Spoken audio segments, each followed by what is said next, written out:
Hey, it's working. So, this is my first ever live stream going from my mobile phone. I had a few moments before I have to head out the door to something. My computer's doing a driver update if it works.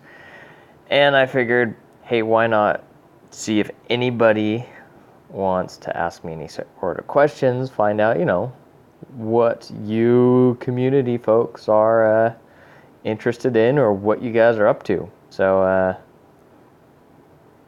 I'm just kind of sitting here. Nobody's joined yet because we don't have millions of people in our filmmaking team phenomenon. We'll see how this goes.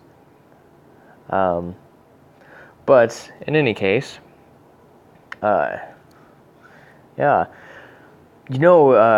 One thing that I did want to share with you, assuming this works, we can maybe clip this and share it later on down the road. But yeah, some fun shows that I've been watching. I look like I'm really tired. I am a little tired. Anyway, some shows that I've been watching that I find they're maybe not like the highest brow shows, but I enjoy it. You can get some fun little creative elements from them. But I've been extremely hooked on Burn Notice, a DP that great guy to learn from. Roy Wagner, I believe he shot the first season, kind of developed the look of everything, and it gets kind of fun. I'm curious to see how it all turns out, but there's that. I've got a shadow here. I just kind of threw this light up just so that I wouldn't be in the dark. I tend to like to work in the dark. Does that work? Maybe I need to lower that. How's that? Now I got this really harsh shadow. Let's try that. There we go. Now it's just from my phone. Yeah, I've got like 20 minutes or so. We'll see how this goes. If it even works. I show, yeah. But yeah, Burn Notice is great because it's a serial type show. It's not crazy, like crazy fun writing. I guess is we have somebody. Hi, whoever you are. But yeah, it's a show that I've been watching and put a pause on that because there is also another show that I really enjoy watching, and that show is House of Cards. There's some incredible cinematography and storytelling in that show, and I've got to binge the next season. So, Brandon, one thing since you've come to join us, or me, I just was curious to know what people are doing in the filmmaking community. If there's any questions that people had, thoughts, things that you want to share with folks, or whatever question, a typical live Q&A, ideally focused on filmmaking and stuff. But in the meantime, I was just sharing some shows that I've been watching. Burn Notice was one, House of Cards. But going forward on the channel, I've got a whole bunch of screenwriting tips and ideas for fast story generating and creating really interesting content. Yeah, that's kind of where things are going with the channel. So hopefully it's useful and you guys have a lot that you bring. Hey, I'm getting a phone call. So Let's see. I'm reading your two things. One to share, one question. Sense8 is a great show. I started watching Sense8, and it didn't quite catch my interest, but I might go give it another try. I know it got canceled, but you had another question you were going to. So yeah, I'd love to. I'll wait for your question to show up, but yeah, I gave Sense8 a go, and there's a lot of characters and a lot of setup that it was a little bit harder for me to jump into, but I hear a lot of people really enjoyed that or enjoy the show. I don't think it's was it 3 seasons, something like that. Let's see. We have another one joined us. Welcome. 3 people. Hey. Hi. So, doubt. As a filmmaker, you sometimes feel good enough. Well, doubt is always something that will set in. And even the most experienced filmmaker, I'm sure, has doubt. And for me, the one thing that I have been implementing that really helps me with running it, or with dealing with doubt as a filmmaker, not sure if my work is going to be good enough or if people will take me seriously, is I have a small group of filmmaking friends that we all kind of bounce our ideas off of. And by having those people that will support you, it encourages you, and you can learn from their mistakes and their successes. And it's a community that you encourage each other. So that really helps with doubt. And then practicing is another thing that really will help with any sort of doubt that might set in, because the more you practice, the more confident you'll get. Even if you're practicing on your own. So hopefully that helps a little bit. Another thing is that I do a lot, and especially on some of the bigger projects, and when I've got it, I'll try and bring in as many of my filmmaking buddies with me on some of the bigger projects.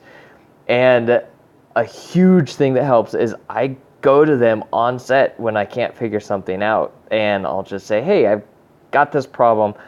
I don't quite know how to fix it. These were some thoughts. Do you have any ideas?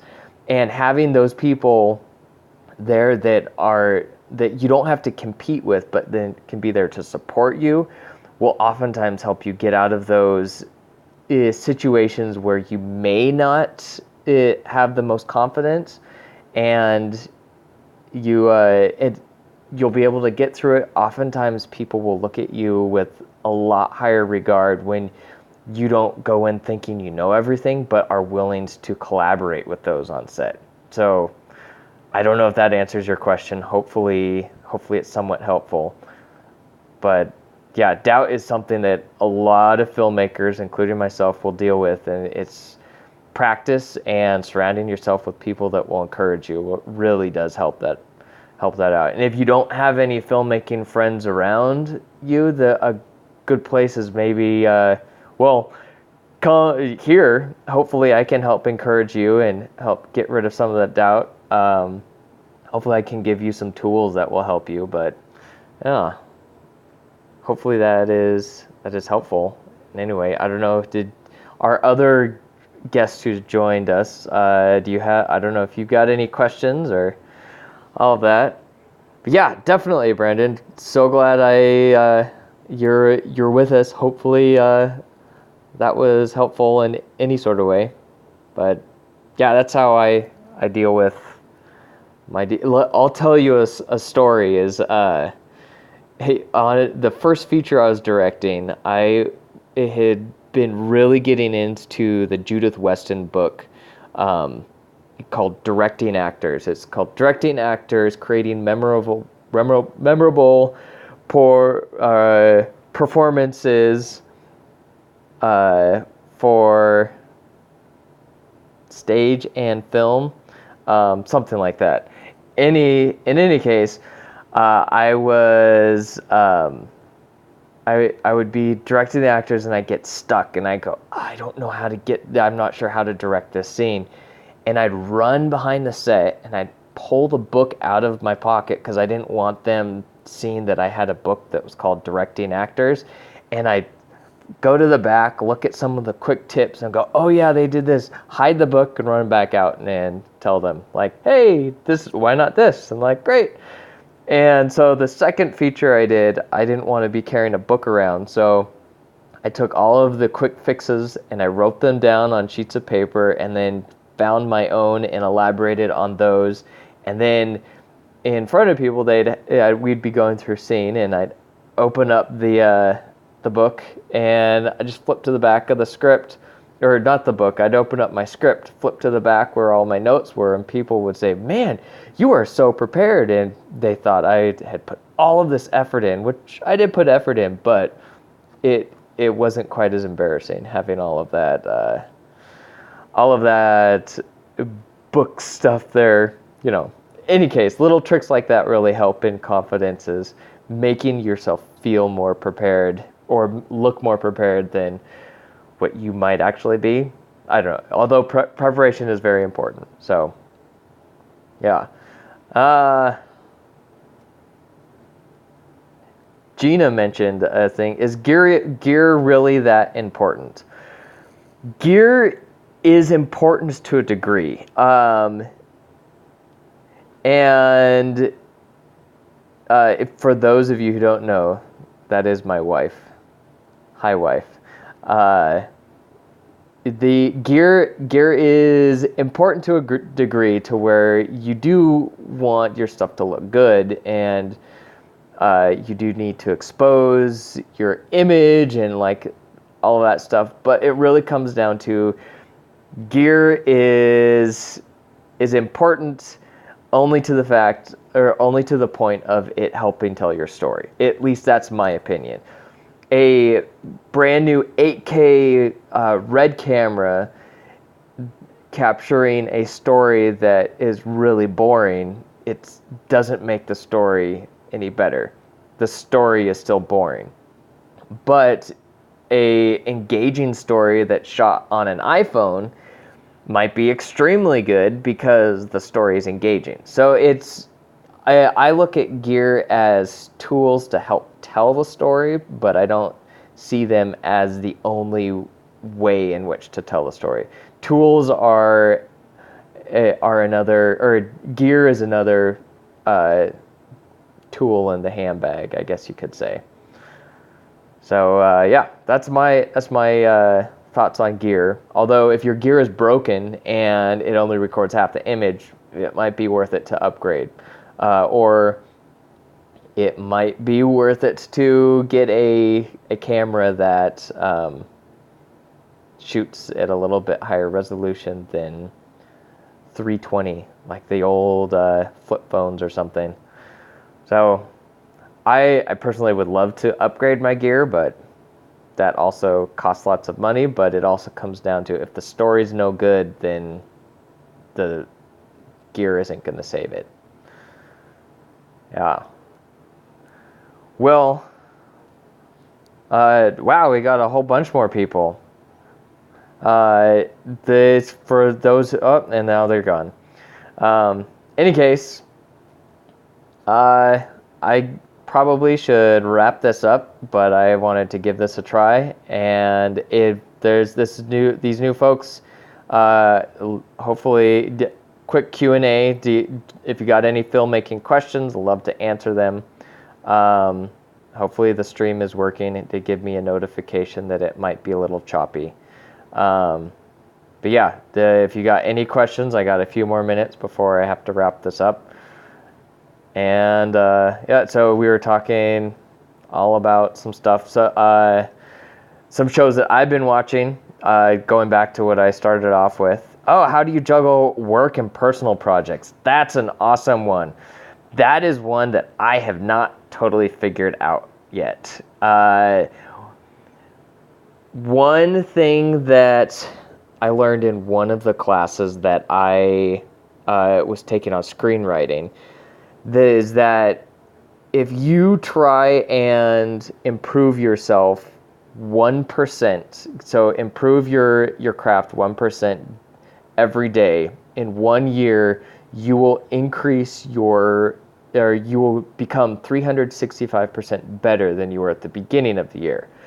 And if you look at it that way, if all you have to do is put in 1% per day, that might be a way to juggle your work and personal projects. Because a big thing that I was doing when I was trying to write some of my scripts was I didn't assume that, like, I did have to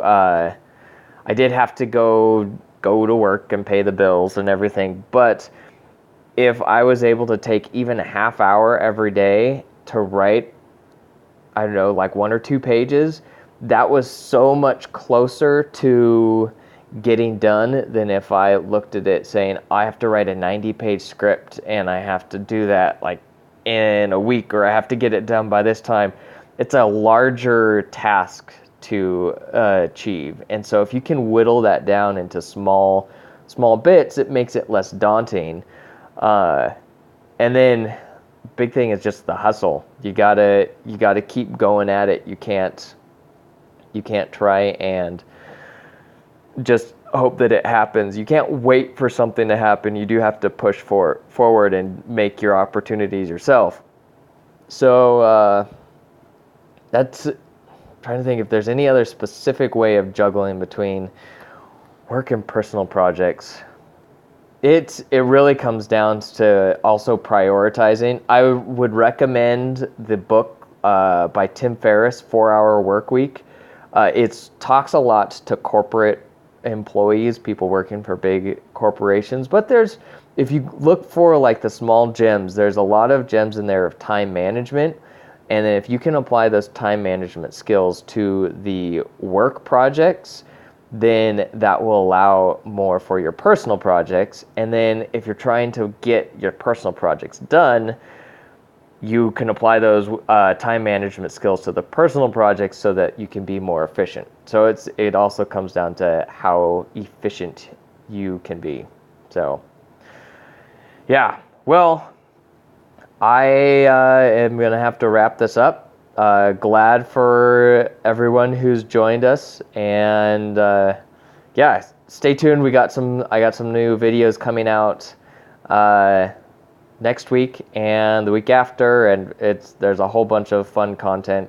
Yeah, and totally glad to be of help, Brandon. And then, yeah, and for those of you who are here, if you like me doing these little live streams here and there, I'll try and do more.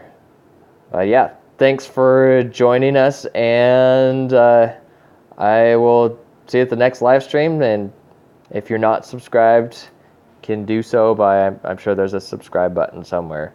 All right, I will do more of these. These are kind of fun. I didn't know how fun it would be. This is my first one, so cool. All right, well, thanks so much, and I will see you in the next video.